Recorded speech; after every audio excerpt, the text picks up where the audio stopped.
करिश्मा, एक दिन आपको मुझ पर बहुत गर्व महसूस होगा।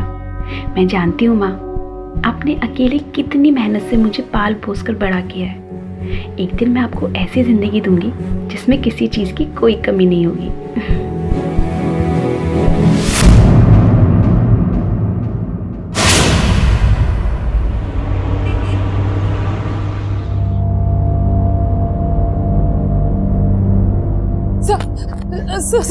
सब मेरी बेटी अभी तक घर नहीं आई सर। उसका फोन भी स्विच ऑफ आ रहा है सर। मुझे कुछ समझ में नहीं आ रहा कि मैं क्या करूं। सर आपके सीनियर कहाँ है आपके सीनियर? आप शांत हो जाइए मैम। सर मुझे समझ में नहीं आ रहा कैसे शांत हो। क्या चल रहा था? क्या हुआ मैम? सर मेरी बेटी रथी तकरीबन 9:30-10 बजे घर पहुंचने वाली थी सर। अब तक वो घर नहीं आई और मैं कई बार उसको कॉल कर चुकी हूँ, लेकिन उसका फोन स्विच ऑफ आ रहा है सर। उसके साथ उसकी एक फ्रेंड भी थी पूजा, उसका फोन भी नहीं लग रहा है सर। ऐसा पहली बार हुआ है। रति को कितना भी लेट हो रहा हो, लेकिन वो मुझे फोन करके जरूर इन्फॉर्म करती है। ये रति ने लास्ट टाइम कहाँ से बात की थी आपसे? कितने बजे कॉल किया था उसने? सब 9:15 बजे उसका फोन आया था। वो फतेहपुर वाला रास्ता है ना, वहाँ पे पूजा की स्कूटी बंद हो गई थी सो वहीं से कॉल किया था। टाइम देखा है तूने कितना लेट हो गया? इतनी लेट उस सुनसान रोड से आने की क्या जरूरत थी? कितनी बार मैंने मना किया है तुझे। हाँ माँ, और उतनी बार उसी जगह से सेफली घर भी कितनी बार आए हैं ना। आप क्यों टेंशन ले रहे हो? रिलैक्स, मैं और पूजा साथ में ही हैं। हम थोड़ी देर में घर पहुंच जाएंगे। अच्छा ठीक है बाबा, लेकिन दोनों जल्दी आ जाना। ठीक है माँ। पूजा के पेरेंट्स से बात की आपने? सर मेरे पास उनका नंबर नहीं है। अच्छा, वो कहाँ रहती है आपको पता है? जी सर।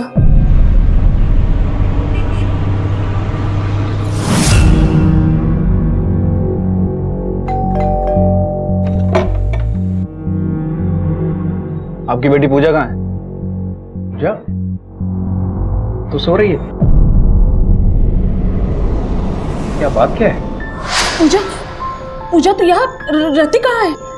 आंटी मैं तो आज पूरा दिन रति से नहीं मिली। ऐसे कैसे हो सकता है? रति ने खुद कहा था कि तू उसके साथ है, तू झूठ क्यों बोल रही है? ऐसे कैसे बात कर रही है आप मेरी बेटी से? ये क्यों झूठ बोलेगी? तू रति क्यों झूठ बोलेगी? हमें क्या पता, गई होगी किसी लड़के के साथ। बकवास मत कीजिए, जबान संभाल के बात कीजिए मुझसे। एक मिनट चुप रहिए आप लोग।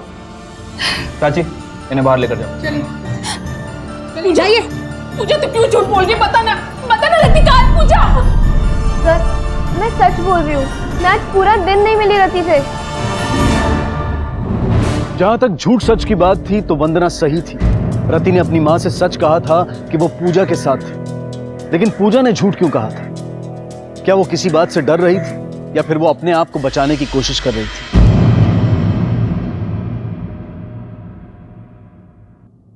उसने यही कहीं से मुझे कॉल किया था सर। ठीक है, आप यहीं इंतजार कीजिए, हम लोग उसे ढूंढते हैं। मेरे अंदर चलो।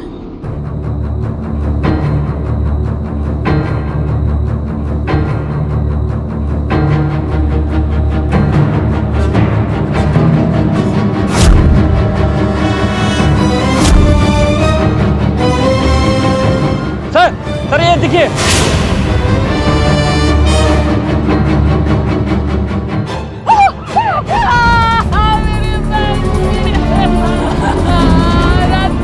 मेरे अंदर।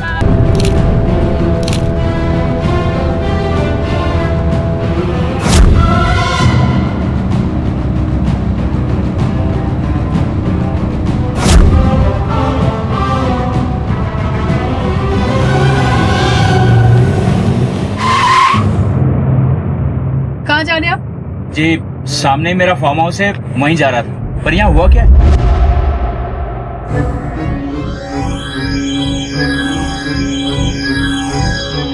प्राची,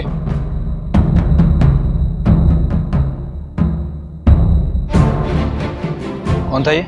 सर ये आशुतोष शर्मा था, ये इन्हीं का फार्म हाउस है। सर, रति की पोस्टमार्टम रिपोर्ट के हिसाब से इसका मर्डर कल रात 9 बजे से 10 बजे के बीच हुआ। और रति ने अपनी मां से रात 9 सवा 9 बजे के बीच में फोन पे बात की थी। उसके बाद इस पे हमला हुआ। Right sir. और मौत सर पर किसी भारी चीज से हमले की वजह से हुई। और सर बॉडी पर काफी स्ट्रगल के निशान भी है। सर इसका मतलब ये हुआ कि उसके साथ रेप करने की कोशिश की गई, लेकिन रेप हुआ नहीं। और ये टायर ट्रैक्स किसी 2 व्हीलर के। रति की फ्रेंड पूजा के पास स्कूटी है, राइट? और उसने कहा कि उस दिन वो रति से मिली ही नहीं। सबसे पहले ये टायर ट्रैक्स को लैब में भेज के वेरीफाई कराओ। अगर ये टायर ट्रैक्स पूजा की स्कूटी के ही है तो हो सकता है कि ये मर्डर पूजा नहीं किया, और ये भी हो सकता है कि इस सब में पूजा के साथ कोई और भी है। और रति के कॉल रिकॉर्ड चेक करो। देखो कि अपनी माँ के अलावा इसने और किस किस से बात की, और पूजा के ट्रायंगुलेशन रिकॉर्ड से यह पता करो कि वाकई ये रति के साथ थी या नहीं, और उस फार्म हाउस के बारे में क्या इन्फॉर्मेशन है। सर क्राइम सीन पर वो एक लौता फार्म हाउस है किसी आशुतोष शर्मा का। वो आज सुबह क्राइम सीन पर आया भी था, पूछ रहा था कि क्या हुआ। मुझे लगता है कि हमें एक बार इस फार्म हाउस के मालिक आशुतोष शर्मा से मिल लेना चाहिए, हो सकता है वहीं से कोई इन्फॉर्मेशन हाथ लगे। अरे तुमने चपाती ली कि नहीं? ये लो गरम गरम तुम्हारे लिए। वाह, क्या शर्ट है तुम्हारी, एकदम हैंडसम लग रहे हो। तुम पे ना बिल्कुल सूट करता है, चॉइस तो है तुम्हारी। अरे तुम ये लो ना, स्पेशली मैंने तुम्हारे लिए बनाया। कितने दुबले हो गए हो तुम। खाना हो गया ना तुम लोगों का? चलो निकलो। जी चलते हैं।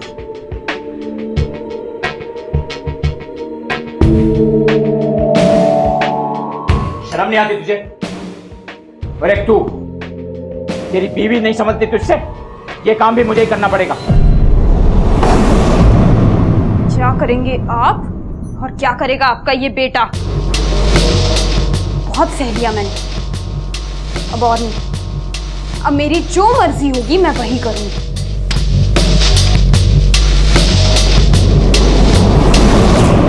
सब आपकी गलती है। मैंने मना किया था कि इससे मेरी शादी मत करवाओ, लेकिन नहीं। अरे तेरी शादी इसलिए करवाई थी कि तू आवारागर्दी बंद करे और काम पे ध्यान दे। फिर से शुरू हो गया, बैठिए।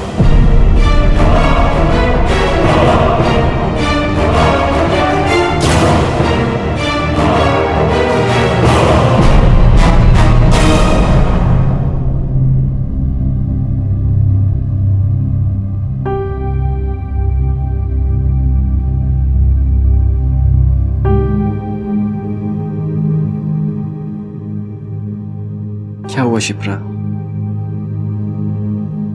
कुछ नहीं, तुम नहीं समझोगे। अरे क्या नहीं समझूंगा?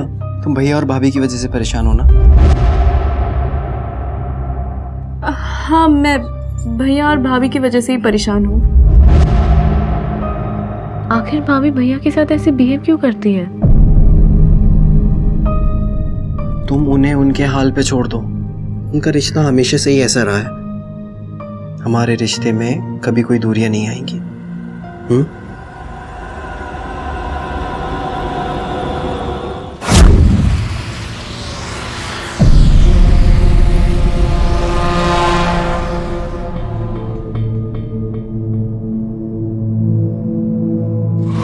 अजय वो फार्म हाउस मेरा ही है, पर उस लड़की के मर्डर से इस बात का क्या लेना देना है? देखिए, रति की बॉडी हमें फार्म हाउस के पास ही मिली। हो सकता है कि हमसे क्या जानना चाहते हैं आप? हम जानना ये चाहते हैं कि उस रात 9 से 10 बजे के बीच आपके फार्म हाउस पे कौन कौन था। देखिए सर हम लोग थे वहां, पार्टी कर रहे थे, बॉयज नाइट आउट। इसमें मैं, मेरा भाई और 2-3 दोस्त थे, कुल 3-4 लोग थे हम। बॉयज नाइट आउट, तो फिर लड़कियों को भी बुलाया होगा? सर लड़कियों से तंग आकर तो हम वहां पार्टी करते हैं, बॉयज नाइट आउट कोई लड़की नहीं होती। अपनी बीवी को भी नहीं लेके जाते हम। उस रात आप दोनों में से किसी ने इस लड़की को देखा था? ध्यान से देखिए।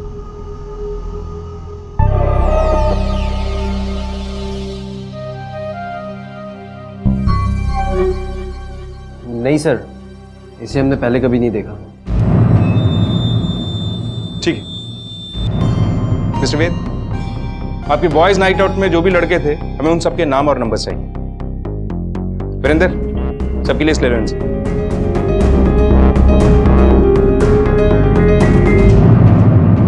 लगता है शर्मा साहब के बड़े बेटे के नाक पे गुस्सा हमेशा बैठा रहता है। हाँ सर, और ये आशुतोष शर्मा तो अपने आगे किसी को बोलने नहीं दे रहा था। प्रमोद, इस घर के हर मेंबर की हिस्ट्री, ज्योग्राफी सब चेक करो। ये मर्डर इनके फार्म हाउस के इतना करीब हुआ है, हो सकता है किसी ने कुछ ना कुछ तो देखा होगा। Right sir, excuse me. Hello, ठीक है, वेरी गुड सर। पूजा के ट्रायंगुलेशन रिकॉर्ड आ गए। कहीं तुम दोनों में से किसी ने उस लड़की के साथ तो? पापा कैसी बात कर रहे हैं आप? हमने कुछ नहीं किया। लास्ट टाइम जो हुआ उसके बाद मैं ऐसा दोबारा क्यों करूंगा? अगर बाद में मुझे मालूम पड़ा कि तुम दोनों में से किसी का भी हाथ था, तो फिर तुम दोनों लोग ये पार्टी वार्टी बंद करो, समझे? और तू अपनी बीवी को थोड़ा कंट्रोल में रख।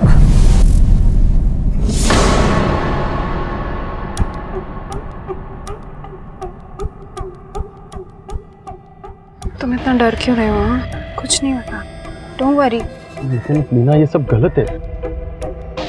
तुमने कहा था ना कि तुम्हें मेरी बहुत चिंता है, मेरे लिए कुछ भी कर सकते हो, तो अब क्यों पीछे हट रहे हो? नीरज और वेद दोस्त हैं, वो क्या सोचेंगे जब उन्हें पता चलेगा? कैसे पता चलेगा? हाँ, तुम कुछ बोलोगे और ना ही मैं।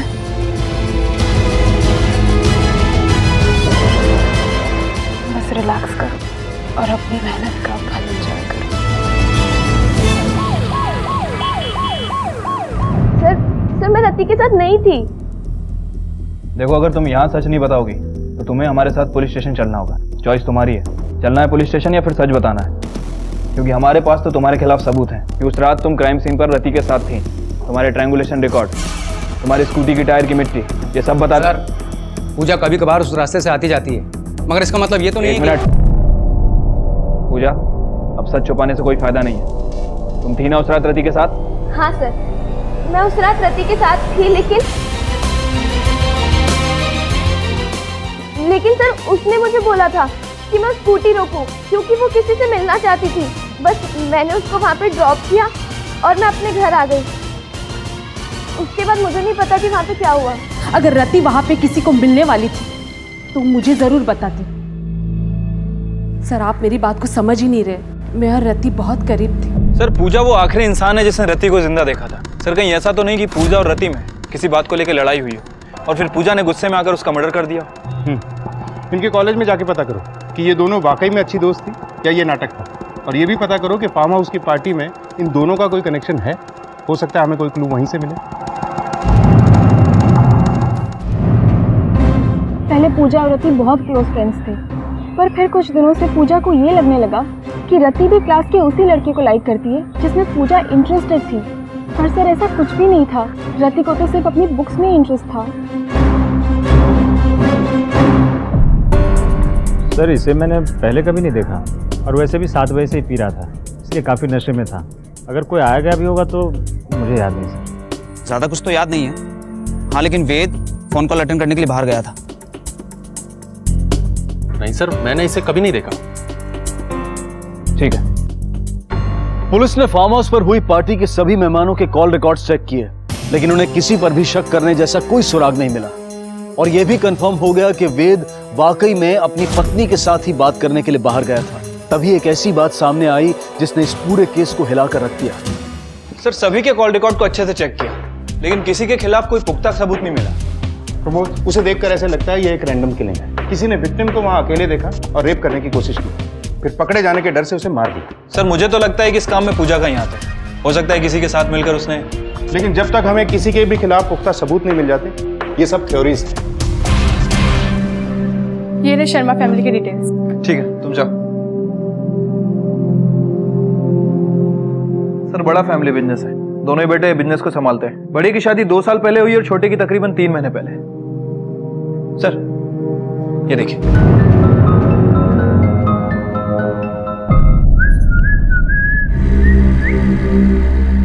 क्या हुआ? कहाँ थी रात भर से? वो पापा जी, मैं वेद के दोस्त और आपके एम्प्लॉय फिरोज के साथ। छोड़, शिप्रा, भाभी को लेके जाओ।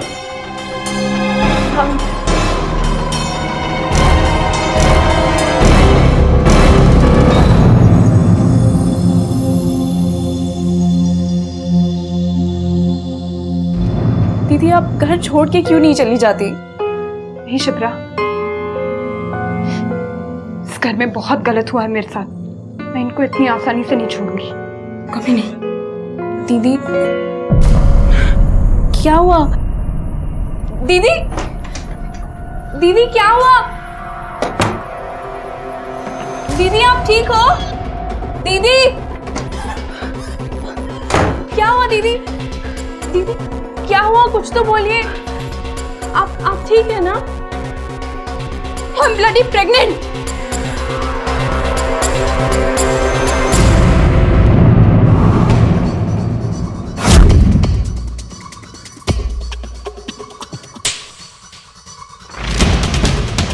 सर आप बैठिए। ये नाटक रहने दीजिए शर्मा जी, हमें आपके बेटे से बात करनी है। वेद, 2 साल पहले तुम्हारी पत्नी लीना ने तुम पे रेप केस किया था।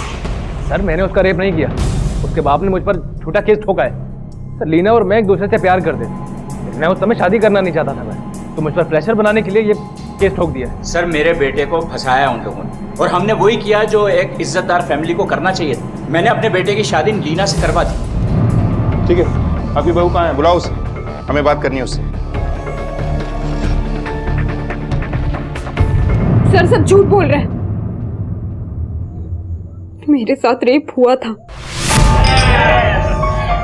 मेरे फैमिली फ्रेंड की शादी की बात थी, मैं अपने दोस्तों के साथ वहां थी, वेद भी वहीं था, अपने दोस्तों के साथ पिए जा रहा था, नशे में धुत।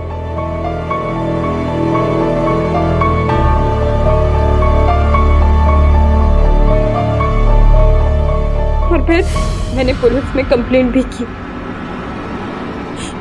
लेकिन मिस्टर आशुतोष ने मेरे माँ बाप का मुंह ये कहकर बंद करवा दिया कि वेद मुझसे शादी के लिए तैयार है। लेकिन शादी के बाद आपने केस क्लोज क्यों किया? उससे जबरदस्ती केस बंद करवाया गया।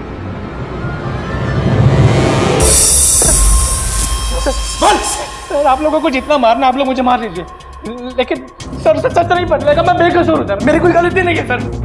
2 साल पहले जो हुआ उसमें सिर्फ मेरी गलती नहीं थी, लीना खुद चाहती थी कि मैं उसके साथ ये सब करूँ। देख, बहुत सुन ली तेरी बकवास, अब सिर्फ सच बोल। मैं आपसे सब सच ही बोल रहा हूँ, मैंने उस लड़की के साथ ऐसा कुछ भी नहीं किया है सर। प्रमोद, तुम ये पता करो कि लीना का रति के साथ कोई कनेक्शन था क्या? ये दोनों एक दूसरे को जानते हैं? Okay sir.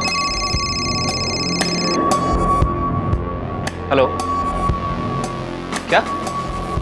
ठीक है सर, सुसाइड अटेम्प्ट हुआ है।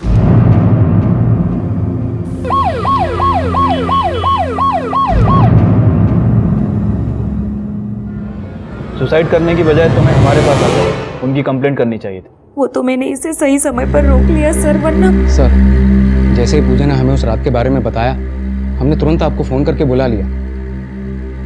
देखो पूजा, तुम अपनी फ्रेंड रति को इंसाफ दिलाना चाहती हो ना, तो फिर सच सच बताओ क्या हुआ था उस दिन।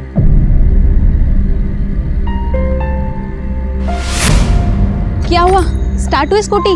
नहीं यार, और कितना सताएगी, प्लीज स्टार्ट हो जा। हो गई चल चल बैठ बैठ। फाइनली, मुझे तो लगा था कि आज हमें पैदल ही घर जाना नहीं नहीं बैठ। जब उसे मेरी सबसे ज्यादा जरूरत थी, मैंने तब उसे अकेला छोड़ दिया, उसके लिए कुछ भी नहीं किया सर।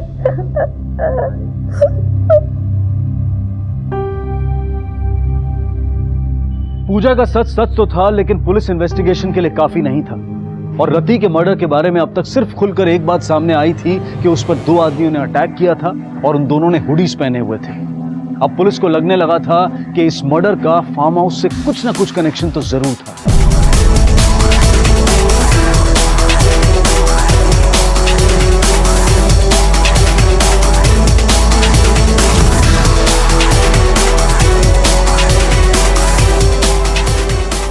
फार्म हाउस पर मिले सभी सबूतों को फोरेंसिक जांच के लिए भेजा गया। पार्टी के सभी मेहमानों से पुलिस ने नए सिरे से पूछताछ की और उन 2 लोगों ने जिस तरह का हुडेड जैकेट पहना था, उसे ढूंढने के लिए सभी मेहमानों के घर की तलाशी भी ली गई और उस तलाशी में सामने आया एक चौंका देने वाला राज।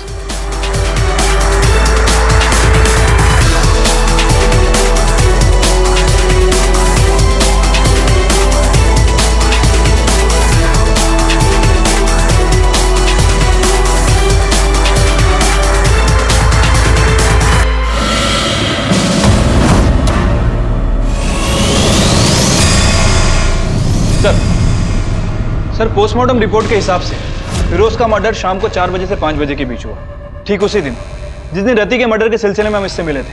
और सर एक और इंटरेस्टिंग बात, दोनों ही मर्डर का पैटर्न ऑलमोस्ट सेम है, मतलब दोनों ही विक्टिम के सर पर किसी भारी चीज या डंडे से हमला किया गया।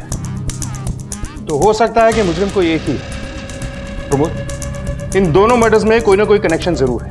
पहले फार्म हाउस के पास ये महज एक इत्तेफाक नहीं हो सकता है। तुम पता करो कि जिस दिन फिरोज का मर्डर हुआ शर्मा फैमिली के मेंबर्स कहाँ थे और इस फिरोज के कॉल रिकॉर्ड्स भी निकलवाओ। Okay sir. फिरोज का मर्डर? सर फिरोज का जब मर्डर हुआ उस समय तो मैं घर पर था। फिरोज का मर्डर हो गया। ये कैसे हो गया?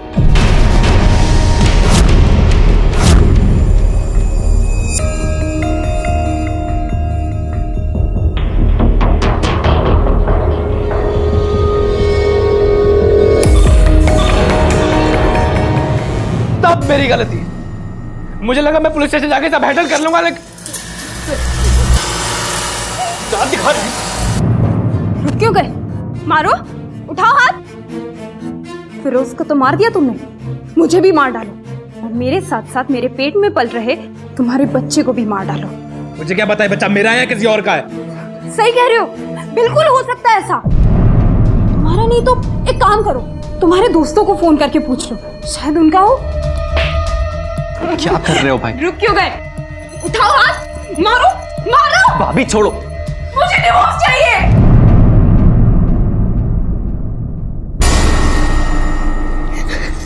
शिपर तुम्हें क्या हो गया अचानक से? हाँ, क्या बोल रही हो तुम?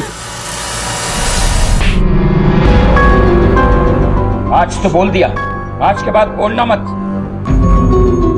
इस घर में आज तक न कोई डिवोर्स हुआ है न कोई डिवोर्स होगा, समझी? चलो निकलो यहां से।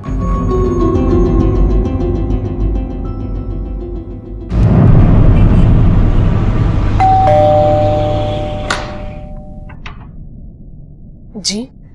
मैं आशुतोष शर्मा। वंदना जी, हमें ये जानकर बहुत अफसोस हुआ कि आपकी बेटी को किसी ने, मैं आपका दुख समझ सकता हूं। देखिए, जो चला गया है वो तो लौट कर आएगा नहीं। मैं चाहता हूं कि आपकी थोड़ी मदद कर दूं। लीजिए, देखिए, इससे आपका दुख तो कम नहीं होगा पर जीने में थोड़ी आसानी हो जाएगी।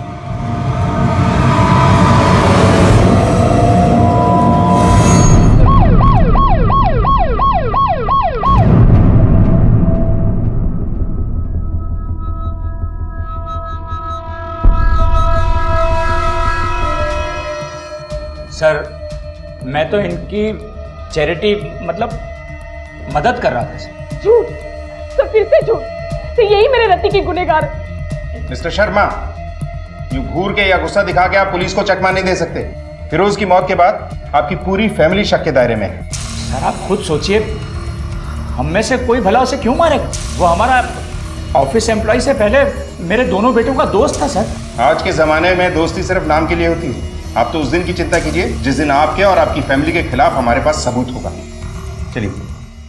पहले रति की हत्या, फिर फिरोज की और फिर उसके बाद आशुतोष का विक्टिम की मां को पैसे देना, इन सारी घटनाओं से पुलिस को किसी साजिश की बू आ रही थी। लेकिन इन हत्याओं की तह तक पहुंचने के लिए पुलिस के पास कोई भी ठोस सुराग नहीं था। बस इतना अंदेशा था कि शायद फिरोज उन दोनों आदमियों में से एक था जिन्होंने रति के ऊपर हमला किया था, या शायद फिरोज रति के रेप और मर्डर का अकेला चश्मदीद गवाह था और इसी वजह से वो पुलिस इन्वेस्टिगेशन के दौरान इतना हड़बड़ाया हुआ था। लेकिन ये सिर्फ एक अनुमान मात्र था। इसकी पुष्टि करने के लिए पुलिस के पास कोई ठोस सबूत नहीं था।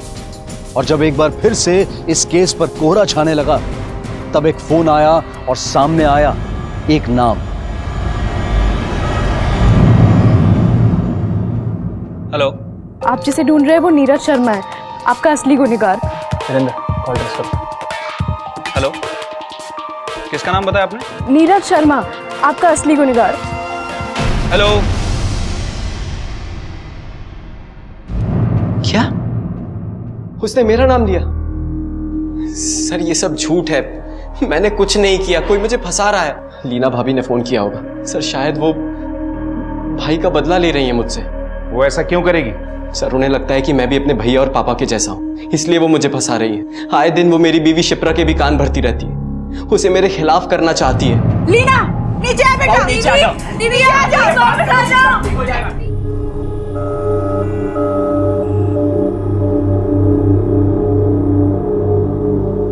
थैंक गॉड की ज़्यादा ऊंचाई से नहीं गिरी हैं, इसलिए बच गई।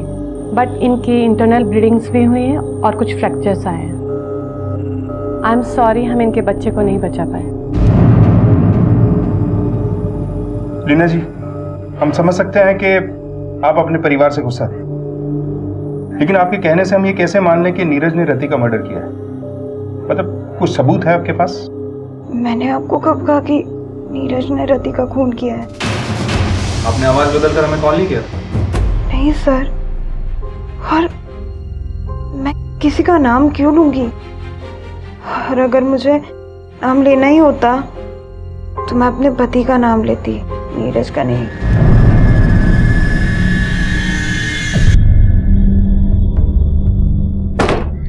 सर, लीना की बातों से तो लग रहा है कि सच बोल रही है। सर, ये फिरोज की फाइल और कॉल डिटेल है सर। कॉल किसी पीसीओ से आता सर। ये देखो प्रमोद, कुछ सालों पहले भी फिरोज पे मॉलेस्टेशन के केस दर्ज हुए थे। इसका मतलब ऐसे और कई केसेस हो सकते हैं। वीरेंद्र सर, पिछले 2 सालों में फार्म हाउस के आसपास जितने भी मॉलेस्टेशन और मिसिंग के केसेस दर्ज हुए हैं, मुझे उन सब की फाइल चाहिए। Okay sir. कहते हैं कि कोई भी इंसान अपराधी बनकर पैदा नहीं होता, बल्कि मजबूरियां और हालात उसे अपराधी बना देते हैं। लेकिन कुछ लोगों के लिए अपराध मजबूरी का नाम नहीं होता, बल्कि उनके जीवन जीने का तरीका बन जाता है। इस तरह के अपराधी सीरियल ऑफेंडर्स कहलाते हैं, जिन्हें अपराध की ऐसी लत लग जाती है कि वो हर मौके पर एक नया जुर्म करते हैं, और जिसका नतीजा भुगतना पड़ता है कई मासूम जिंदगियों को।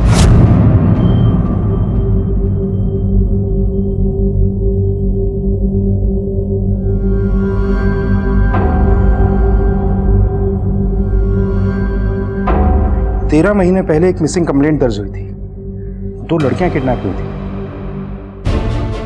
2 से 3 किडनैपर्स थे, एक आई विटनेस, जिनमें से एक लड़की की लाश अगले दिन मिली, लेकिन दूसरी लड़की की कोई डिटेल नहीं। लोकेशन यही थी, फार्म हाउस के पास। पर यह केस अभी तक क्लोज नहीं हुआ है। राज, जिस लड़की की लाश मिली है उसके घर वालों से मिलो, उस लड़की की डिटेल्स पता करो, कहाँ जाती थी, किससे मिलती थी। हो सकता है इस केस का हमारे केस से कोई कनेक्शन हो। Okay sir. क्या यही थी वो औरत? नहीं, ये नहीं थी। मुझे उसका चेहरा अच्छे से याद है।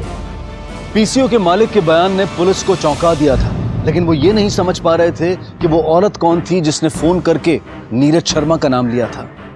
इन्वेस्टिगेशन जारी थी, लेकिन जब 13 महीने पुराना मोलेस्टेशन का केस सामने आया तो उसने पुलिस को उलझन में डाल दिया। और जब उस केस को रीओपन किया गया तो एक ऐसा दिल दहला देने वाला सच सामने आया जो इस केस का सबसे बड़ा सबूत बन सकता था। लेकिन क्या यह सबूत असली गुनहगार तक पहुंचने के लिए काफी था? क्या इस केस की सच्चाई सामने आने वाली थी? 13 महीने पहले तुम्हारी एक फ्रेंड की लाश मिली थी शिप्रा, वो भी तुम्हारी फैमिली के फार्म हाउस के पास। कुछ याद आया?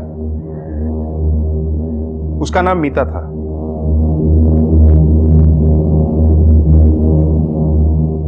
हमारे लिए नहीं तो अपनी दोस्त के लिए से।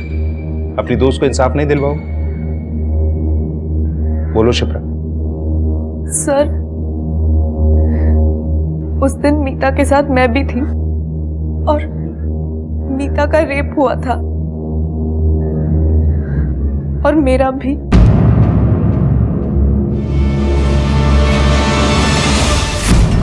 ये क्या है? तूने तो कहा था कि सिर्फ गर्ल्स नाइट है, लेकिन यहाँ पर मुझे कोई लड़की नहीं दिख रही है।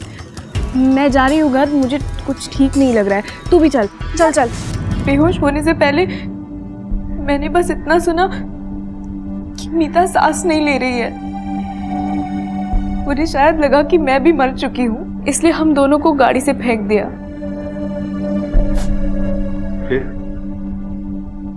सर, जब मेरी शादी हुई तब मुझे पता चला कि वो फार्म हाउस तो मेरे इन-लॉज का है। और जिस दिन मैंने फिरोज को देखा, चौंक गई थी मैं। वही तो था जो उस दिन गाड़ी में था।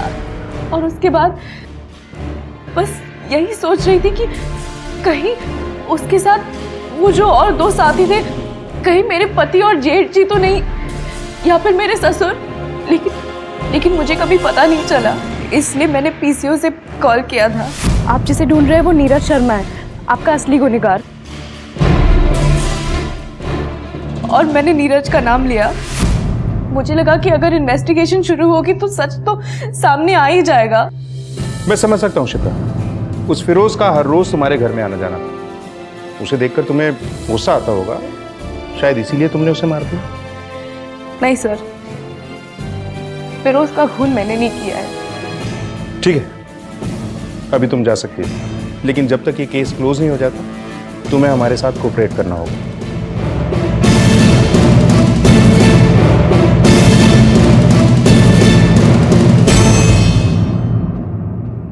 सर, इसकी बातें सुनकर तो लग रहा है कि सच बोल रही है। प्रमोद, पिछले 13 महीनों से ये खामोश थी, अब अचानक?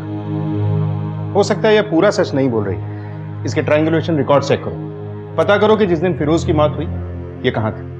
आशुतोष, वेद और नीरज, तीनों को यहां बुलाओ। इस घर की दोनों बहुओं के साथ रेप हुआ है। शिप्रा की दोस्त मीता का रेप एंड मर्डर भी फार्म हाउस के पास ही हुआ है, और रति का मर्डर भी फार्म हाउस के पास ही हुआ है। यह महज एक इत्तेफाक नहीं हो सकता। Okay sir. क्या शिप्रा का रेप हुआ था? और उसे लगता है कि ये सब... मैं कसम खा के कहता हूं सर, मैंने शिप्रा का रेप नहीं किया। मैंने कभी किसी के साथ ऐसा कुछ नहीं किया सर। किस बात पे इल्जाम लगा रहे हो तुम लोग? देखो, मैं तुम लोगों की इज्जत कर रहा था अभी तक, और अब मैं तुम्हें छोड़ूंगा नहीं। छोड़ेंगे तो हम तुमको नहीं मिस्टर आशुतोष, अगर हमें पता चला कि तुम या तुम्हारे बेटे इन मर्डर्स में शामिल हैं तो। सर बकवास कर रही है वो, कोई रेप नहीं है उसका। सर वो ना लीना के कहने पे ये सब कर रही है। झूठी है सर, दोनों की दोनों।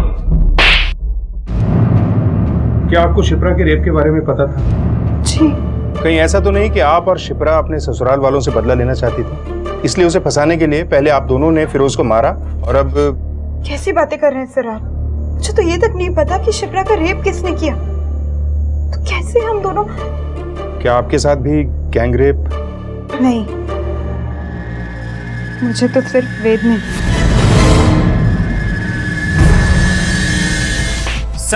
सर मैंने क्या किया है? रेप तो वेद ने किया था ना, मैंने तो सिर्फ देखा।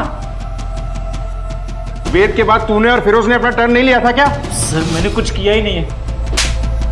इतनी अच्छी तरीके से तोड़ो इसे कि इसकी एक एक हड्डी कड़क हो जाए। हो सकता है इन केसेस के बीच में कुछ और केसेस भी हों। मीता और रति की बॉडी मिली थी, हो सकता है कुछ और ऐसी बॉडीज हों जो आज तक मिली ही नहीं। तुम शहर के सारे मॉर्ग्स को चेक करो, फार्म हाउस का चप्पा चप्पा छानो, जरूरत पड़े तो कोर्ट से ऑर्डर लेकर पूरा एरिया खोद डालो। हमें इस केस की तह तक पहुंचना ही है। Okay sir. लेकिन जैसे जैसे पुलिस को सबूत मिलते चले जा रहे थे, अपराध की लत का कड़वा सच सामने आता जा रहा था, और वो था इस केस से पहले हुए 3 रेप केसेस।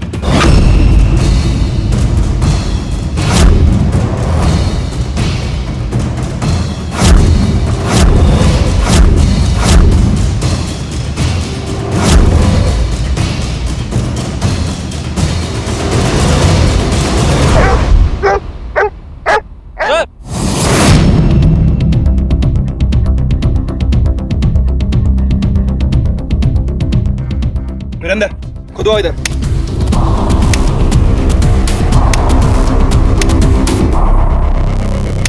एक मिनट।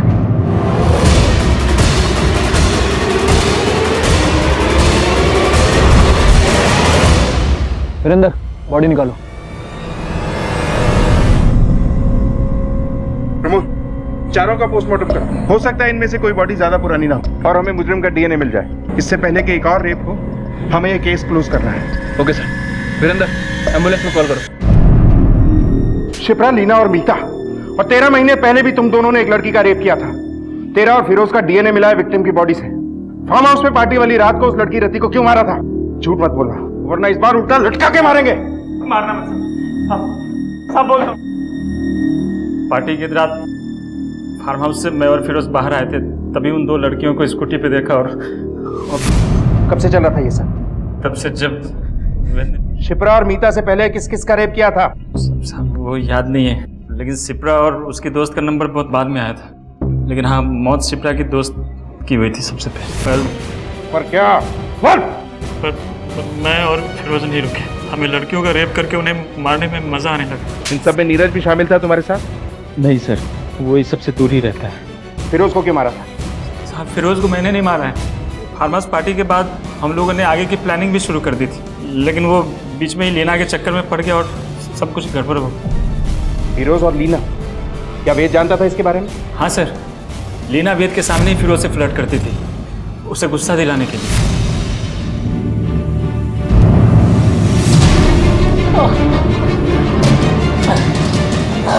चल बोल, कैसे मारा फिरोज को? सर मैं कसम खा के कहता हूँ सर, मैंने नहीं मारा है सर। झूठ बोलने की कोशिश मत कर, समझा? तुझे अच्छी तरह पता था लीना और फिरोज के बारे में, और तू उन दोनों को नापसंद करता था। मैं जानता था सर कि लीना का फिरोज के साथ चक्कर चल रहा है, और मुझे कोई प्रॉब्लम नहीं थी उससे। सर लीना से मेरी शादी बस एक समझौता थी। फिरोज मेरा दोस्त था, मेरा हमराज था, मैं क्यों मारूंगा सर उसे? एक केस तो सॉल्व हो गया, लेकिन फिरोज का मर्डर किसने किया ये समझ में नहीं आ रहा। कहीं शक्ति और वेद झूठ तो नहीं बोल रहे? लेकिन सर उन दोनों को हमसे झूठ बोलकर क्या मिलेगा? I mean, जेल तो उन्हें जाना ही होगा। सर कहीं ऐसा तो नहीं कि शिप्रा हमसे झूठ बोल रही हो, उसी ने फिरोज का मर्डर किया? प्रमोद, एक इंफॉर्मेशन निकालो। देखिए हमें पता चल चुका है कि जब फिरोज का मर्डर हुआ आप वहीं, कुछ घंटे पहले आपकी उससे फोन पे बात भी हुई थी, और फिरोज के घर पे कई जगह पे आपके डीएनए ट्रेसेस और फिंगरप्रिंट्स भी मिले। अब झूठ बोलने से कोई फायदा नहीं। हाँ, मैंने ही मारा है फिरोज को। फिरोज, तुम्हें अच्छे से पता है कि हम सिर्फ नाटक कर रहे थे वेद को सबक सिखाने के लिए, इसलिए तुम जो सोच रहे हो वैसा बिल्कुल नहीं होगा। कुछ नहीं होगा? कैसे कुछ नहीं होगा? तुम ऐसा कैसे सोच सकती हो? तुम मेरी जिंदगी में आई, तुमने मुझे उकसाया और बोल रही हो कि वो सिर्फ एक नाटक था। ले चलो इन्हें। लीना और शिप्रा के माता पिता अगर सही समय पर पुलिस को सूचना दे देते तो शायद ये बात इतनी आगे बढ़ती ही नहीं। लेकिन कहते हैं ना, देर आए दुरुस्त आए। इंसाफ चाहे देर से ही मिला, लेकिन अब शायद और मासूम जिंदगियां अपराध की इस लत का निशाना बनने से बच जाएंगी। केस सॉल्व हो गया था और गुनहगार पुलिस की हिरासत में थे, लेकिन इस बीच में जो जिंदगियां बर्बाद हुई उनका क्या? लत छोटी हो या बड़ी, अगर समय रहते उसकी लगाम न थामी जाए तो ये लत जानलेवा बन जाती है। इसलिए अपराध की लत का पहला लक्षण दिखाई देते ही उसके खिलाफ आवाज उठाएं, उसका सामना करें। यह हम सब का संवैधानिक अधिकार है कि हम अपने फैसले खुद लें, अपनी किस्मत खुद चुनें। लेकिन आज भी समाज में कुछ तबके ऐसे हैं जहां कुछ लोग इस बात से रजामंदी नहीं रखते कि यह अधिकार हर किसी को एक बराबर मिलना चाहिए। हमारा देश तो वक्त के साथ आगे बढ़ता जा रहा है, लेकिन बढ़ते हुए वक्त के साथ कुछ लोगों की सोच और भी ज्यादा पेचीदा होती जा रही है। आज की ये कहानी 2 भागों में पेश होगी, और इस कहानी में मुजरिमों ने पुलिस के साथ ऐसा खेल खेला जिसने इस केस को 3 इलाकों की पुलिस के लिए सरदर्द बना दिया। ये केस पुलिस के लिए एक ऐसी चुनौती बन गया था जो वक्त के साथ और पेचीदा और मुश्किल होता जा रहा था, और कई नए सवाल भी खड़े कर रहा था। ओम जय जगदीश हरे, स्वामी जय जगदीश हरे। भक्त जनों के संकट, दास जनों के संकट क्षण में दूर करे। ओम जय जगदीश हरे, माता पिता तुम मेरे। सियावर रामचंद्र भगवान की। ये लीजिए, आप सबको आरती दिखा दीजिए। प्रणाम पंडित जी। ये लो बेटा प्रसाद। बड़ा प्यारा बच्चा है, क्या नाम रखा है बच्चे का? वो क्या है ना पंडित जी, हम सोच रहे थे कि कोई अच्छा नाम रख लेंगे राम जी के नाम पे। आप ही बताइए ना कोई नाम। जी अच्छा, हाँ जी हाँ जी, ले लीजिए प्रसाद। काय पड़ते हैं। अरे काय झाला? तुझे क्या लगा कि ये प्रसाद खिलाने से, प्यार जताने से मैं तेरे छलावे में आ जाऊंगी? नहीं आई। जाओ यहाँ से, जाओ।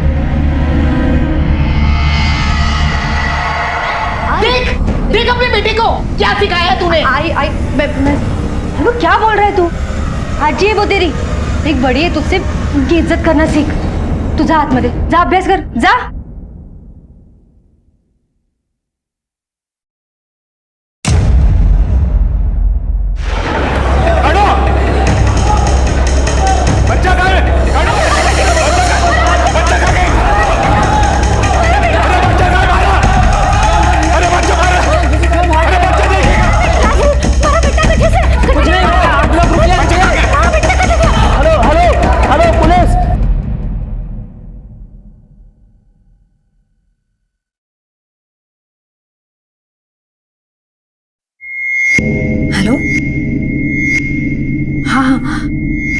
वहाँ घर के बाहर ही खड़े रहना, मैं आ रही हूँ। हाँ ये थे।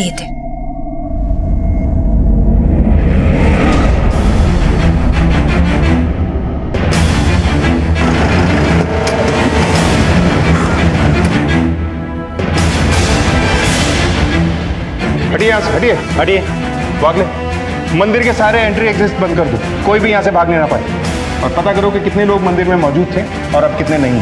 सब चलिए, दरवाजा बंद करो। पंडित जी, मैं इंस्पेक्टेशन दें। क्या आप बता सकते हैं कि ये सब कैसे हुआ? किसने गोली चलाई, कौन था वो? सब कुछ इतना जल्दी जल्दी हुआ कि हमारे कुछ समझ में नहीं आया, लेकिन भगवान की कृपा से किसी को कुछ नहीं हुआ। इधर आओ। तुम कहाँ थे जब ये हुआ? साहब यहीं पर था, आरती में।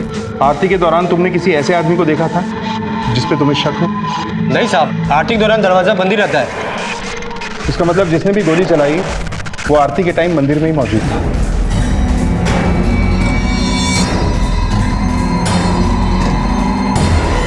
सर मैंने पूरे मंदिर अच्छे से चेक कर लिया है। ये 3 गोलियों के निशान और ये गोलियां मिली। गोली चलाने वाले ने गोली चलाई तो थी, बट लकीली यहाँ किसी को लगी नहीं। सर, मंदिर में मौजूद लोगों का कहना है कि गोली इस तरफ से चलाई गई थी। वागले, हमलावर का निशाना चूक गया या उसका मकसद सिर्फ दहशत फैलाना था? बात कुछ समझ में नहीं आ रही है। मंदिर में मौजूद लोगों से पूछताछ करो, शायद किसी ने उसे देखा हो। और चेक करो कि सीसीटीवी कैमरा इंस्टॉल्ड है या नहीं। Okay sir.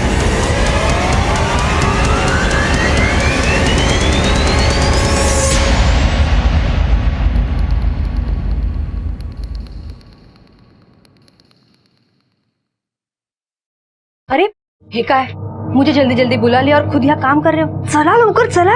अरे ये भी तो काम ही है ना। अगं मधु, असं काय करतेस? मैंने डॉक्टर से अपॉइंटमेंट ली हुई है।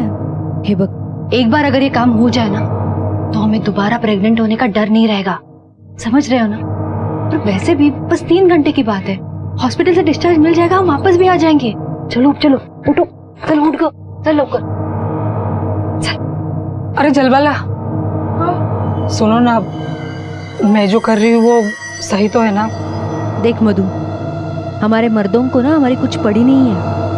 खुद तो दिन भर कैरम खेलते बैठते हैं और हमें बच्चा पैदा करने की मशीन समझते हैं। ये सब हमारे सेहत के लिए भी ठीक नहीं है ना रानी? पता ना?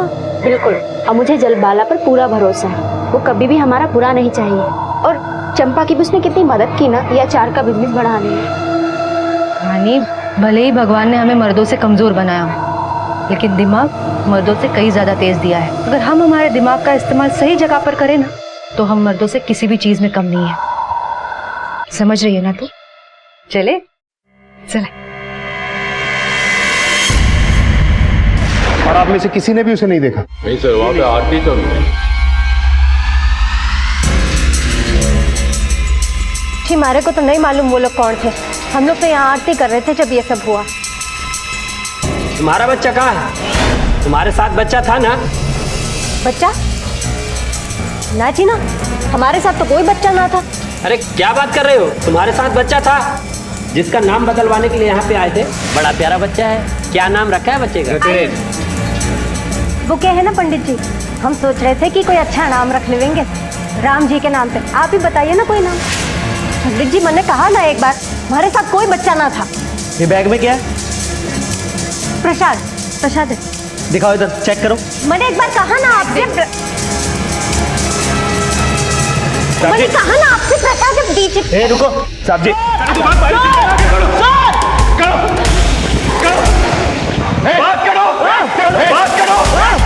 तुम्हारी चिंता ना कर,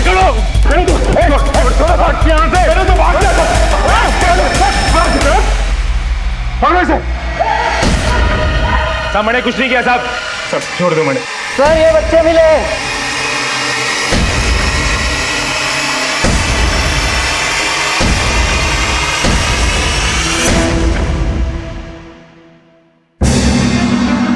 तेरा बच्चा है? सर वो औरत तो भाग गई। वागले, उस औरत के हाथ में गन है, हमें जल्द से जल्द उसे गिरफ्तार करना होगा। हो सकता है ये आदमी उसके बारे में जानता है। चलो सब कुछ ना किया, सब मैंने कुछ नहीं किया साहब। मंदिर के परिसर में गोलियां किसने चलाई थी? गोलियां चलाने वाले का मकसद क्या था? वो औरत जिसे मंदिर में पुलिस की गिरफ्त में आने से पहले ही एक शख्स ने भगा दिया था, वो कौन थी और वो चाहती क्या थी? अभी तो ये पुलिस के लिए पेचीदगियों की शुरुआत थी। ये मामला अपने गर्भ में इतने राज छिपाए बैठा था जिनकी गहराइयों तक पहुंचने के लिए पुलिस को लोहे के चने चबाने पड़े।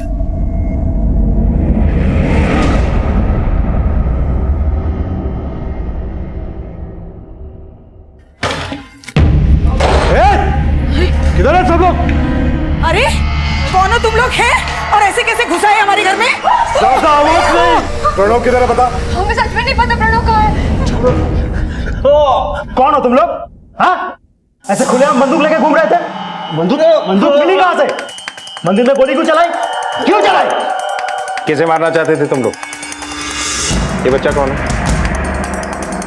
उस औरत के साथ तुम्हारा क्या रिश्ता है? मिशन क्या था तुम्हारा?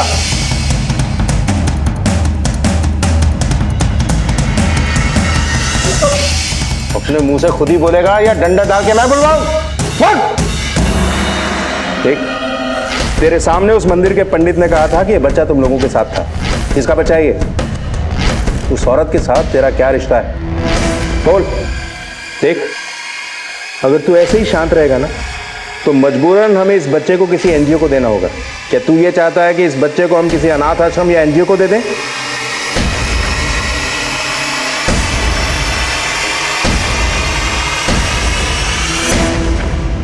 सर, मुझे नहीं लगता बच्चा इन दोनों का है। अगर बच्चा वाकई इन दोनों का होता तो ये लोग इतने पत्थर दिल नहीं होते।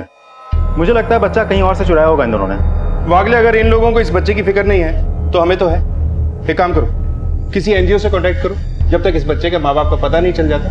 बच्चे को एनजीओ की देखभाल में छोड़ो। सर, हमने अपने सारे हथकंडे आजमा लिए, लेकिन इतनी मार खाने के बाद भी इसने जुबान नहीं खोली। और सर, लोगों का ये भी कहना है कि ये दोनों हरियाणवी भाषा में बात करते हैं। हाँ वागले, ये बात तो है। हो सकता है कि ये दोनों हरियाणा से। ऐसा करो, इस आदमी की फोटो हरियाणा पुलिस को भेजो और पता लगाओ कि ये दोनों कौन। लेकिन सर, एक बात समझ में नहीं आ रही, इन दोनों ने मंदिर में गोली चलाई क्यों होगी? और निशाना देखे तो लगता है पहली बार गन पकड़ी होगी। वागले, एक बार गोलियों की बैलिस्टिक रिपोर्ट आ जाएगी तो सब साफ हो जाएगा कि गोली इन्हीं ने चलाई है या इस केस में कोई और भी एंगल छिपा हुआ है। सर,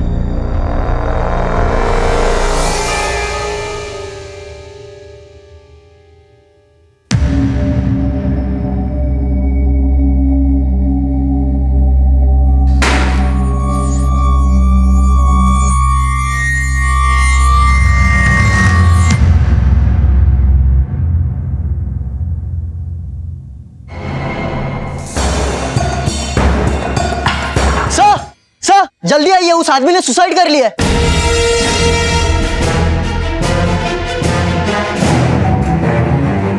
मर गया सर। एम्बुलेंस बुलाओ जल्दी। Okay sir. सर, इस शख्स की मौत ने कई राज दफन तो कर दिए हैं, लेकिन ये अपने ऊपर सवालों के ढेर छोड़ गए हैं। वागले, ऐसी मौत तो इंसान तभी चुनता है जब उसे जिंदगी से ज्यादा मौत आसान लगने लगती है, क्योंकि इन्हें तकलीफ मौत नहीं जिंदगी देती है। अब उस औरत को हमें जल्द से जल्द ढूंढ के निकालना होगा। राजवीर की खुदकुशी ने अपने पीछे कई सवाल छोड़ दिए थे, जिससे ये केस और भी संवेदनशील हो गया था। पुलिस को अब तक सिर्फ कनू की तलाश थी, लेकिन अब उन्हें राजवीर की आत्महत्या का सच भी पता करना था। राजवीर और कनू ने आखिर ऐसा क्या किया था? उनके पास वो गन कहां से आई और क्या वो बच्चा उन्हीं का था? इन सवालों के जवाब ढूंढते ढूंढते पुलिस के सामने कई और नए सवाल आकर खड़े हो गए थे।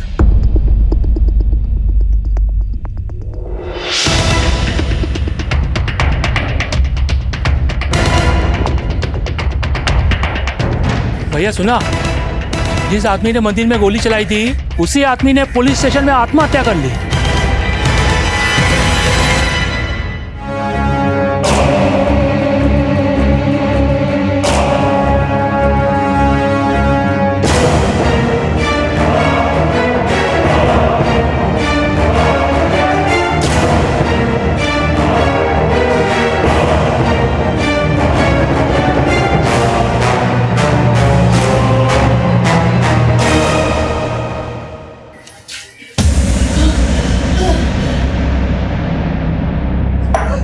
अरे बुढ़िया, इतने में तेरी बत्ती जली, आग लगा डालू पूरा? हाँ,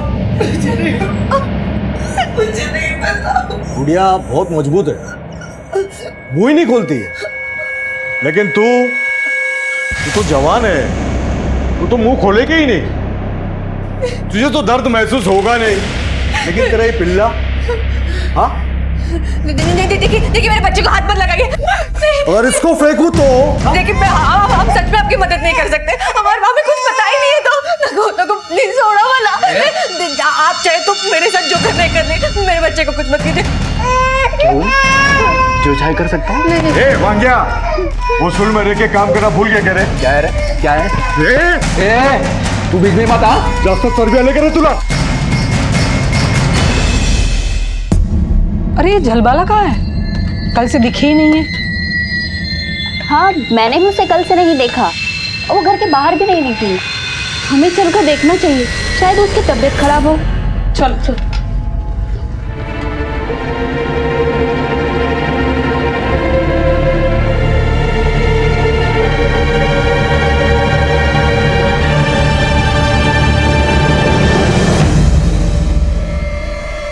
चलो बेटा, हमें बच्चे से भी कोई इन्फॉर्मेशन हाथ नहीं लगी है और मैंने हर पुलिस स्टेशन में क्रॉस चेक कर लिया, लेकिन किसी भी पुलिस स्टेशन में इस बच्चे की मिसिंग कंप्लेंट रजिस्टर नहीं है। मुझे तो लगता है इस बच्चे को किसी और शहर से चुराया होगा। वैसे मैंने इस बच्चे की सारी details national missing person database में भेज दी, वहीं से कुछ खबर मिल जाएगी। वागले, ऐसा भी तो हो सकता है कि ये बच्चा उन दोनों का ही है। एक काम करो, इस बच्चे के डीएनए को उस मरे हुए आदमी के डीएनए से मैच करो, सब कुछ क्लियर हो जाएगा। तब तक इस बच्चे को एनजीओ में भेज दो, यहाँ रहना इसके लिए ठीक नहीं है। ओके, जब तक इस बच्चे के माँ बाप का नहीं पता चल जाता ये आपके एनजीओ में रहते। रेनू,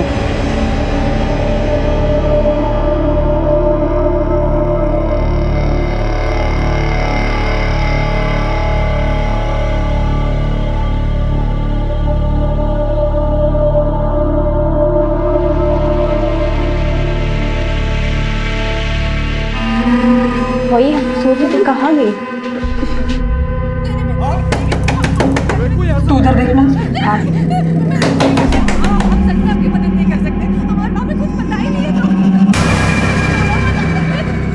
सुनो, वो ध्यान से सुनने की कोशिश करो, अंदर से ना कुछ आवाजें आ रही है।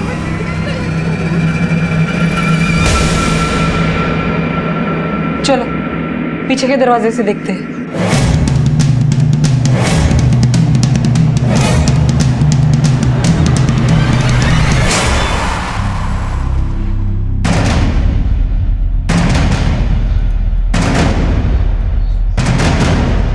कुछ तो प्रॉब्लम है।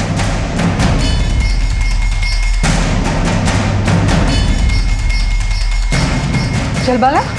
मधु, अच्छा हुआ तू आ गई।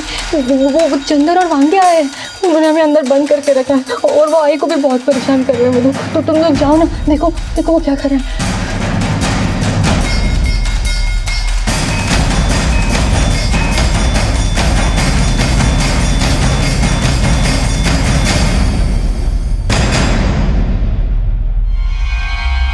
ये क्या कर रहे हो तुम लोग? क्या चल रहा है यहाँ पे? ए भाभी लोग, क्या रे? तुम लोग को बीच में पढ़ने की जरूरत नहीं है, चलो निकलो ऐसे, चलो। देखना मधु, क्या हाल बना दिया। ए गुड़िया, ज्यादा नाटक मत कर, ऐसा मारूंगा ना सीधा हॉस्पिटल में पड़ी हुई दिखेगी। ए प्रकाश, तेरे औरत को आके लेके जा, बहुत दिमाग खराब कर रही है मेरा। मेरी सटक गई ना तो। और क्या रे आइटम लोग, तुम लोग को ना ज्यादा दिमाग नहीं चलाने का, वरना मेरी सटक गई ना तो।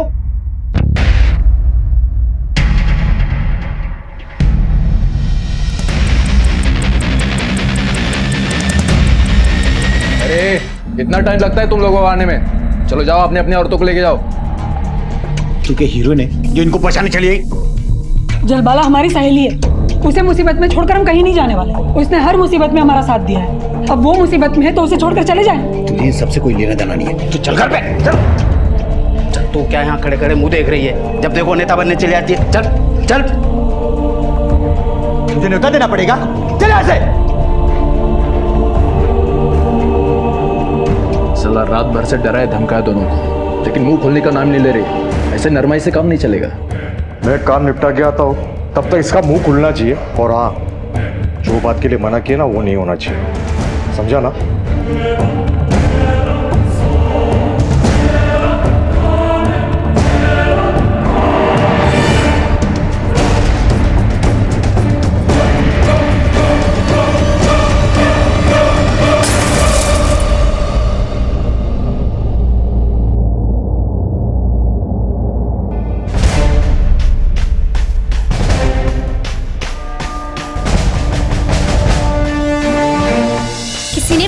मार के कांच तोड़ा है। जान पूछ के किया है किसी ने ये सब।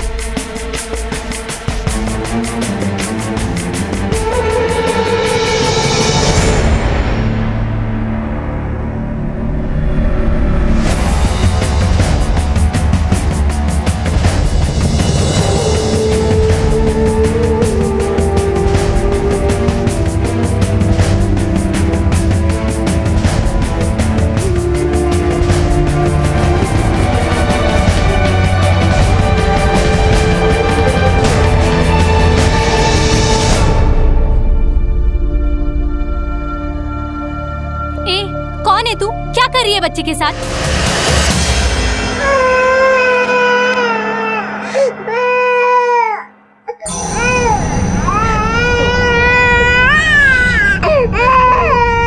ऐसे नहीं मानेगी ना तू। चल के ज्यादा नाटक मत कर। क्या किया तूने? तुम मर गया। मोनू अंदर जा, भाई के पास जा, तू जा। और अगर चंद्र आता है ना तो बोल देंगे कि ये यहाँ से कहीं चला गया, यहाँ पे है ही नहीं, हमें छोड़ के चला गया। ये हमारे पास और कोई रास्ता भी नहीं है। वहीं दूसरी तरफ अपनी सास और बच्चों को बचाने की कोशिश में जलबाला के हाथों वांग्या का खून हो गया। क्या जलबाला वांग्या के खून का राज चंदर से छिपा पाएगी? आखिर चंदर और वांग्या जलबाला के पति से क्यों मिलना चाहते थे, और वो जलबाला के परिवार को इतना परेशान क्यों कर रहे थे? वो क्या जानना चाहते थे, और वो कौन से हालात थे जिनकी वजह से सीधी सादी दिखने वाली ये दोनों महिलाएं अब ये केस भिवपुरी और पवई पुलिस के लिए कई पेचीदगियां लिए खड़ा था। यही थी वो औरत? हाँ सर, यही थी। सर, अगर उस औरत ने बच्चे को किडनैप किया तो अपनी ही जान जोखिम में डालकर एनजीओ जाके बच्चे क्यों चुराए? किसी भी गैंग का मेंबर अपनी टारगेट के साथ कभी इमोशनली अटैच नहीं होता, तो इसने ऐसा क्यों किया होगा? ठीक है, आप लोग जा सकते हैं। वागले, मुझे लगता है कि वो बच्चा इसी औरत का है। अगर वो बच्चा इस औरत का नहीं भी है तो भी इस औरत का उस बच्चे के साथ कोई ना कोई कनेक्शन जरूर है, वरना कोई खुद को मुसीबत में डाल के इतना बड़ा रिस्क नहीं लेगा। एक काम करो, इस औरत की फोटो पूरे शहर के पुलिस स्टेशन में भिजवा दो, हर जगह पूछताछ करो। किसी न किसी ने तो इसे देखा होगा। मुझे लगता है ये औरत भागने की कोशिश करेगी। हमें हर हालत में इस औरत को गिरफ्तार करना है। सब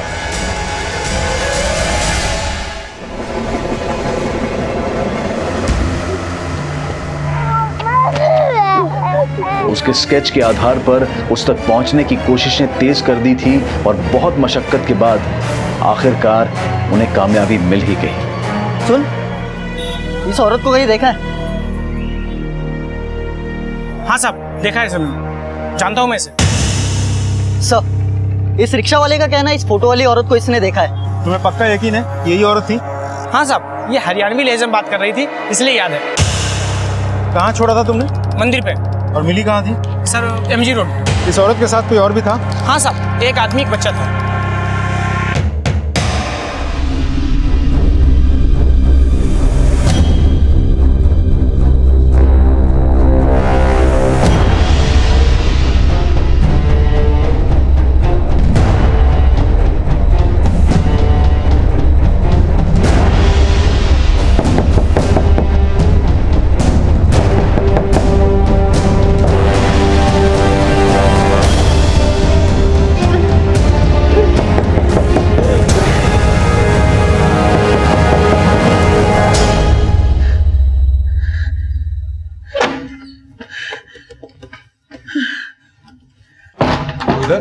वांग्या किधर है?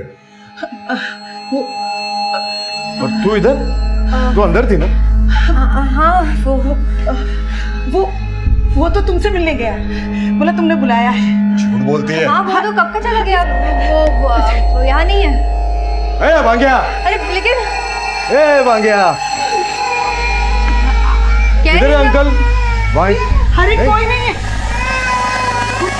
चला गया। अरे यार, यहाँ के सुनिए, कोई नहीं है यहाँ पे, हम कह रहे हैं ना। कब?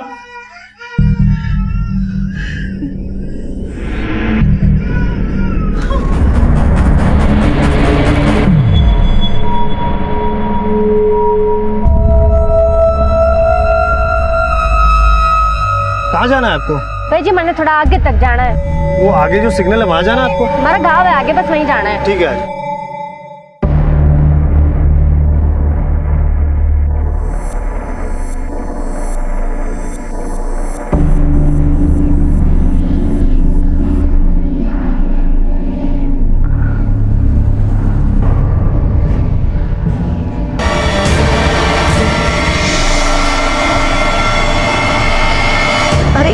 अरे जरा ठीक से खिला बेटा। हाँ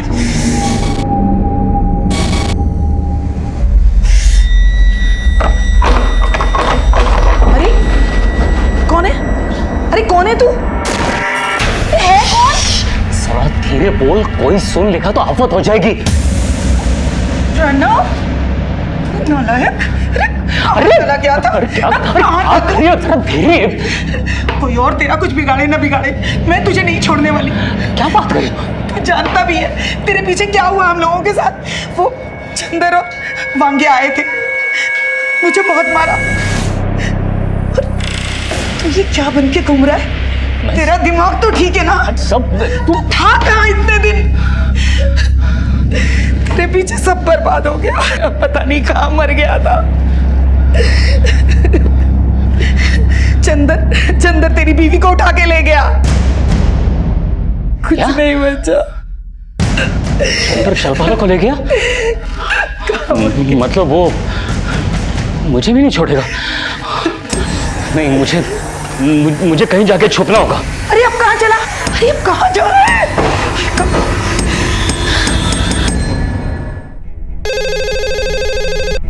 हेलो।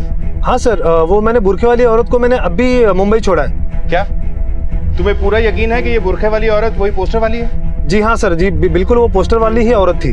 अच्छा, उसके साथ में कोई और भी है? जी हाँ सर, उसका एक बच्चा भी था। बच्चा? क्या ऐसा लग रहा है कि ये बच्चा उसने कहीं से चोरी किया है? नहीं सर, वो तो उसकी माँ लग रही थी। तुमने जहां भी इस औरत को छोड़ा है हमें उस जगह का एड्रेस एसएमएस कर दो। वागले सर, वो औरत इस अखिलेश को गन पॉइंट पे मुंबई लेकर गई।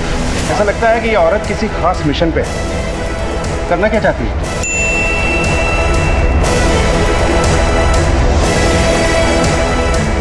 वागले, हमें मुंबई जाने की तैयारी करनी है।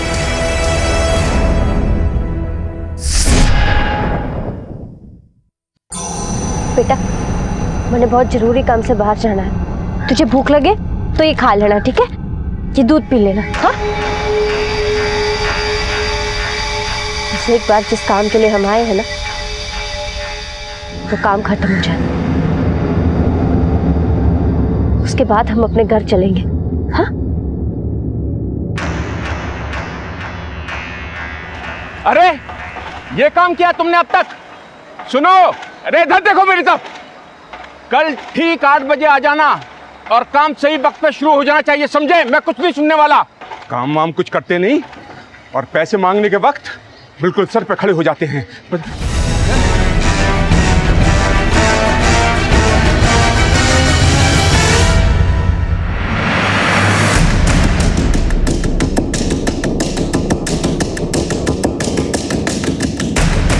सर, इसका नाम हर्ष पारेकर है, लोकल कॉन्ट्रैक्टर है सर। इसे पॉइंट ब्लैंक रेंज से मारा गया है। तुमने हमलावर को देखा? हाँ सर, एक औरत बुरके वाली भाग के जा रही थी।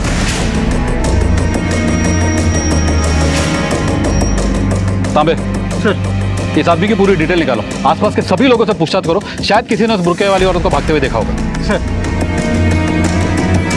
मुंबई के पवई इलाके में अचानक हुई इस हत्या से इलाके में सनसनी फैल गई थी। कॉन्ट्रैक्टर हरीश पारेकर की हत्या किसने और क्यों की थी, और इस हत्या का इस कहानी से क्या लेना देना था? इस केस में अब तक सिर्फ सवाल पर सवाल उठ रहे थे, जिनके जवाब ढूंढना पुलिस के लिए आसान नहीं था।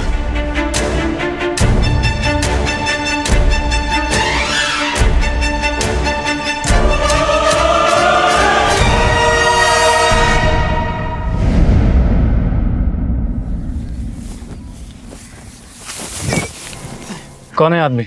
इसे जानते हो? ये साहब, मैं नहीं जानता इसे।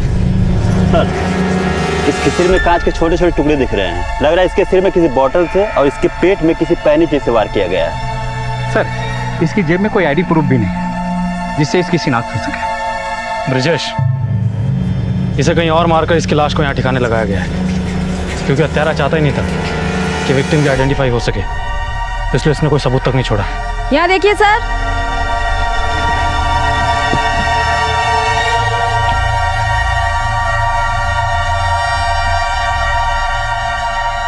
यहाँ पर भी खून के निशान है। लगता है बॉडी को इसी रास्ते से लाया गया है। सर, इधर जो खेत है ना, उसके बाद एक रोड है जो अक्सर सुनसान रहता है। सर, मुझे लग रहा है कि लाश उसी रास्ते से लाई गई है। उस रोड पर सभी लोगों से पूछताछ करो, किसी ने तो कुछ देखा होगा। और हाँ, विक्टिम का फोटो सारे पुलिस स्टेशन में सर्कुलेट करा दो। Okay sir.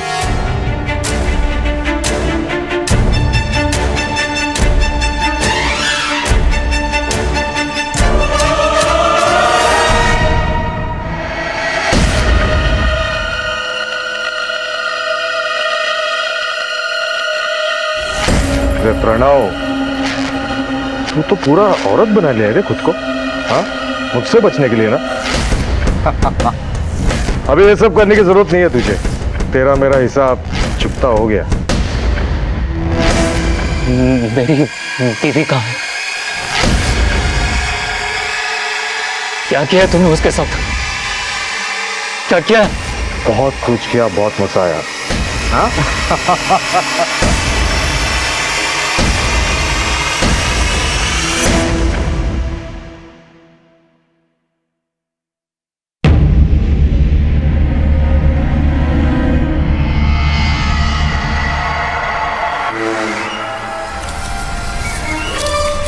ये ले भाई, 250 ग्राम चने भी दे दे। भाई जी, ये दूध का पैकेट कितने का है? 22 रुपए।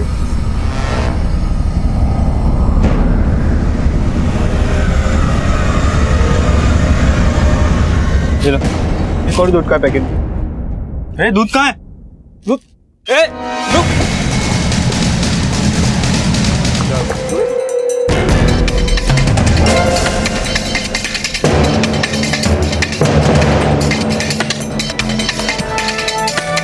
Hello police.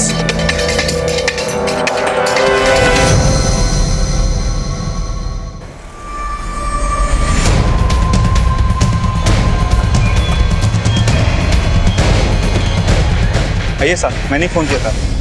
साहब, ये औरत, इसने बुर्का पहना था।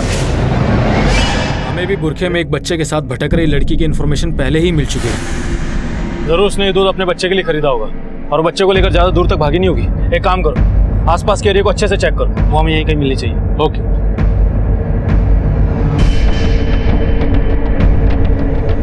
चलबला कहाँ होगी?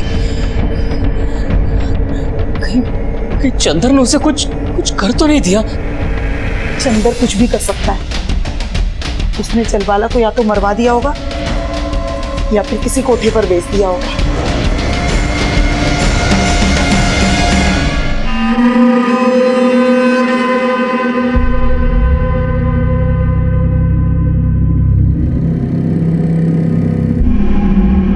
क्या है? कुछ चाहिए क्या आपको? नाम शंकर सिन्हा है।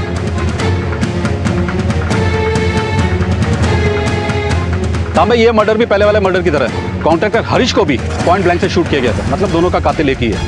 हो सकता है इन दोनों की दुश्मनी किसी न किसी से होगी। सर, कहीं ये सीरियल किलिंग का मामला तो नहीं है? क्योंकि हरीश का जहाँ मर्डर हुआ है यहाँ से ज्यादा दूर नहीं है और मुझे लग रहा है खूनी आसपास ही कहीं रहने वाला है। सर, खूनी कोई औरत तो नहीं है? इस औरत के पास गन कहाँ से आई होगी? इस औरत की कोई ना कोई तो इन दोनों से दुश्मनी होगी, तभी उसने इन दोनों को मार दिया। अब इससे पहले किसी और को मारे, हमें इसे जल्द से जल्द पकड़ना होगा। बॉडी को पोस्टमार्टम लिए भिजवाओ। सर, ये कहानी यहीं खत्म नहीं होती है। यहाँ तो शुरुआत होती है एक ऐसे सफर की जहाँ अगले हर कदम पर एक दिल दहला देने वाला हादसा घात लगाए बैठा था।